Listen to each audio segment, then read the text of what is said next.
ঈশ্বরের স্বরূপ। ঈশ্বর কে? যাহা দ্বারা জন্ম, স্থিতি ও লয় হইতেছে। তিনি ঈশ্বর, অনন্ত, শুদ্ধ, নিত্যমুক্ত, সর্বশক্তিমান, সর্বজ্ঞ, পরম কারুণিক, গুরুর গুরু। আর সকলের উপর তিনি অনির্বচনীয় প্রেম স্বরূপ। এগুলি অবশ্য সগুণ ঈশ্বরের সংজ্ঞা। তবে কি ঈশ্বর দুইটি? নেতি নেতি করিয়া জ্ঞানী যে সচ্চিদানন্দে উপনীত হন তিনি একটি, এবং ভক্তের প্রেমময় ভগবান আরেকটি? না, সেই একই সচ্চিদানন্দ প্রেমময় ভগবান। একাধারে তিনি সগুণ ও নির্গুণ। সর্বদাই বুঝিতে হইবে ভক্তের উপাস্য সগুণ ঈশ্বর ব্রহ্ম হইতে স্বতন্ত্র বা পৃথক নন, সবই সেই একমেবাদ্বিতীয়ং ব্রহ্ম। তবে নির্গুণ পরব্রহ্মের এই নির্গুণ স্বরূপ অতি সূক্ষ্ম বলিয়া প্রেম বা উপাসনার পাত্র হইতে পারেন না। এই জন্য ভক্ত ব্রহ্মের সগুণ ভাব এবং পরম নিয়ন্তা ঈশ্বরকেই উপাস্যরূপে নির্বাচন করেন। একটি উপমার দ্বারা বোঝা যায়, ব্রহ্ম যেন মৃত্তিকা বা উপাদান, তা হইতে অনেক বস্তু নির্মিত হইয়াছে। মৃত্তিকা রূপে ওইগুলি এক বটে, কিন্তু রূপ বা প্রকাশ উহাদেরকে পৃথক করিয়াছে। উৎপত্তির পূর্বে তাহারা ওই মৃত্তিকাতেই অব্যক্তভাবে ছিল, উপাদান হিসেবে এক, কিন্তু যখন বিশেষ বিশেষ রূপ ধারণ করে, যতদিন তাহাদের সেই সেই রূপ থাকে ততদিন সেগুলি পৃথক পৃথক। মাটির ইঁদুর কখনো মাটির হাতি হইতে পারে না, কারণ আকার গ্রহণ করিলে বিশেষ আকৃতি বস্তুর বিশেষত্বের জ্ঞাপক।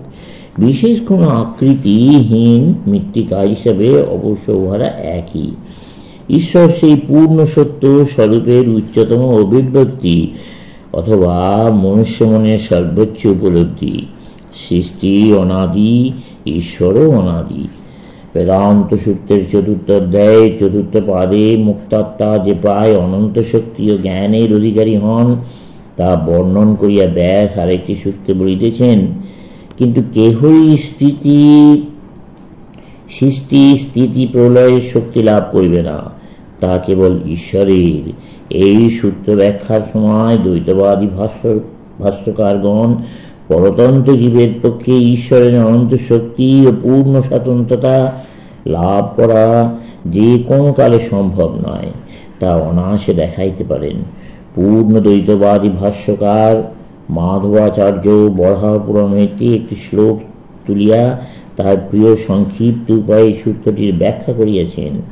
এই সূত্র ব্যাখ্যা করিতে গিয়া বিশিষ্ট দ্বৈত ভাষ্যকার রামানুজ বলেন, সংশয় উপস্থিত হয় যে মুক্তাত্মাদিগের শক্তির মধ্যে পরম পুরুষের অসাধারণ শক্তি, অর্থাৎ জগতের সৃষ্টি স্থিতি লয় শক্তি ও সর্বনিয়ন্ত্রিত অন্তর্ভুক্ত কিনা, অথবা উহার অভাবে পরম পুরুষের সাক্ষাৎ দর্শনই কেবল তাহাদের ঐশ্বর্য কিনা।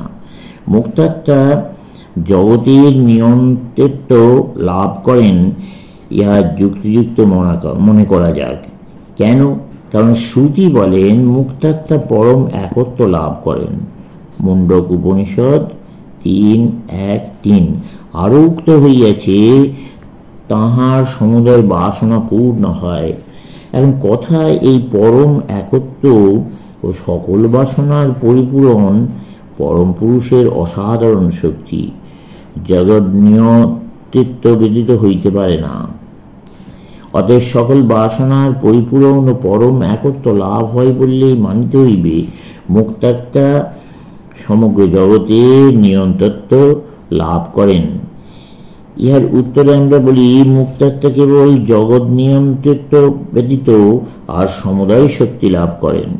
জগৎ নিয়মন অর্থে জগতের সমুদয় স্থাবর জঙ্গমের বিভিন্ন প্রকার রূপ স্থিতি ও বাসনার নিয়ন্ত্রিত। মুক্তাত্মাদিগের কিন্তু এই জগৎ নিয়মন শক্তি নাই, যা কিছু ঈশ্বরের স্বরূপ আবৃত করে। তাহাদের দৃষ্টিপথ হইতে সে সকল আবরণ চলিয়া গিয়াছে এবং তাহাদের প্রত্যক্ষ ব্রহ্ম অনুভূতি হয়। ইহাই তাহাদের একমাত্র ঐশ্বর্য। ইহা কি রূপে জানিলে? নিখিল জগন্নিয়ত্যক্ত কেবল পরব্রহ্মেই গুণ বলিয়া যে শাস্ত্রে কথিত হইয়াছে, সেই শাস্ত্রবাক্য বলেই ইহা জানিয়াছি। যাহা হইতে সমুদয় বস্তু জন্মায়, যাহাতে অবস্থান করে এবং যাহাতে প্রলয়কালে প্রবেশ করে, তাহার সম্বন্ধে জানিবার ইচ্ছা করো, তিনি ব্রহ্ম। যদি এই জগন্নিয়ত্যক্ত মুক্তাত্মাদের সাধারণ গুণ হয়, তবে উদ্ধৃত শ্লোক ব্রহ্মের লক্ষণ হইতে পারে না, কারণ তার নিয়ন্ত্রিত গুণের দ্বারা তাহার লক্ষণ করা হইয়াছে। অসাধারণ গুণগুলিকেই বিশেষ লক্ষণ বলা হয়।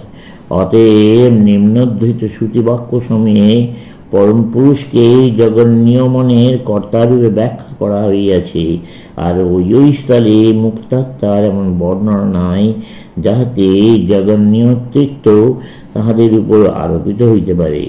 বেদ বাক্যগুলি এই বৎস আদিতে একমেবা দ্বিতীয়াম ছিলেন। তিনি আলোচনা করিলেন, আমি বহু সৃষ্টি করিব।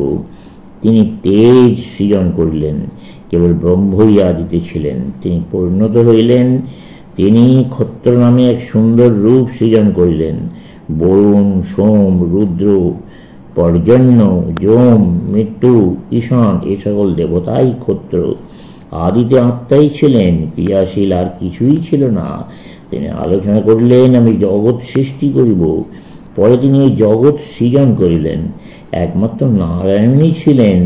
ব্রহ্মা, ঈশান, দেবা, পৃথিবী, তারা, জল, অগ্নি, সোম কিংবা সূর্য কিছুই ছিল না।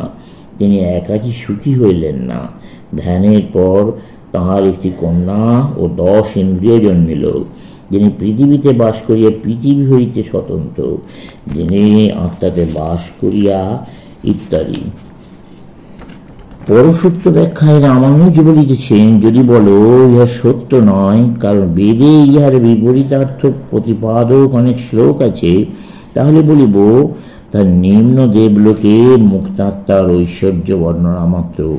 ইহাও একরূপ সহজ মীমাংসা হইল। যদিও রামানুজের মতে সমষ্টির ঐক্য স্বীকৃত হইয়াছে, তথাপি তাহার মতে ওই সমষ্টির মধ্যে নিত্যভেদ সমূহ আছে। অতএব এই মত কার্যত দ্বৈত বলিয়া জীবাত্মা ও সগুণ ঈশ্বরের স্পষ্ট ভেদ রক্ষা করা রামানুজের পক্ষে সহজ হইয়াছে, চলবে।